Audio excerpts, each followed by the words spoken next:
আসসালামু আলাইকুম। ওয়াচটি দেখা শুরু করার আগে লাইক, শেয়ার এবং সাবস্ক্রাইব করে ওয়াচটি দেখার অনুরোধ রইল।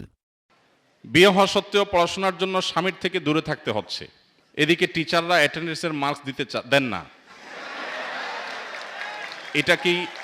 এটা কি গুনাহ হচ্ছে? আমার জন্য কোনটা বেশি জরুরি, পড়াশোনা কি সংসার? আমাদের এ বোন উভয় সমস্যায় পড়েছেন। আল্লাহ তাআলা তাকে তার সমস্যা থেকে উত্তরণের পথ দেখিয়ে দিন।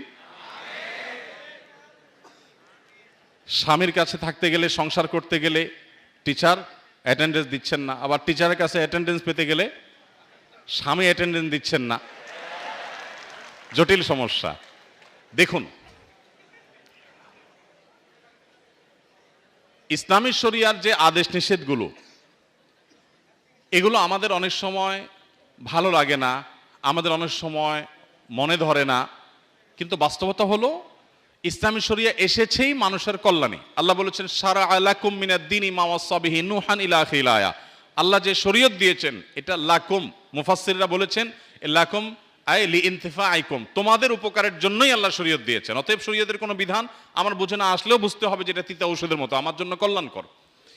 এবার আসা যাক উত্তরে। সেটা হলো, যদি কোনো নারী বিবাহের পর তিনি যদি নিয়মিত পড়াশোনাতে মনোযোগী হন, নিয়মিত পড়াশোনা করেন, কন্টিনিউ থাকেন, এদিকে অ্যাটেন্ডেন্স ঠিক রাখতে গিয়ে যদি ওই দিককার অ্যাটেন্ডেন্স তিনি মিস করেন, এবং তার স্বামীর চরিত্রের সংরক্ষণ যদি চ্যালেঞ্জিং ব্যাপার হয়ে যায়, তাহলে সেক্ষেত্রে সেই নারীর জন্য ইসলামী শরিয়ার দৃষ্টিকোণ থেকে তার সংসারকে প্রায়োরিটি দেওয়া বেশি গুরুত্বপূর্ণ।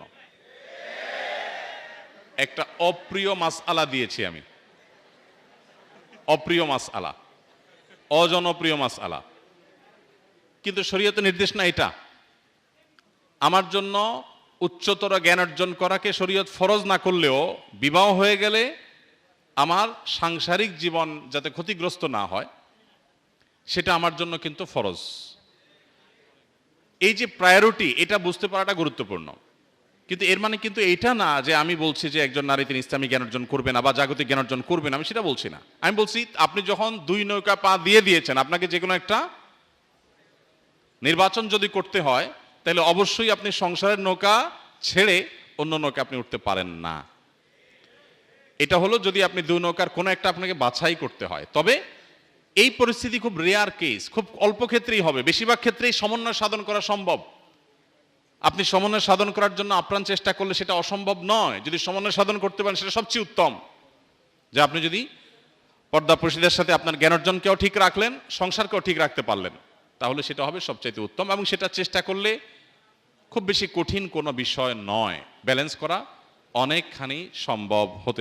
এরকম ও ইসলামিক ভিডিও পেতে আমাদের চ্যানেলটি সাবস্ক্রাইব করে আমাদের সাথে থাকুন। নতুন ভিডিও আসা পর্যন্ত ভালো থাকবেন, সুস্থ থাকবেন।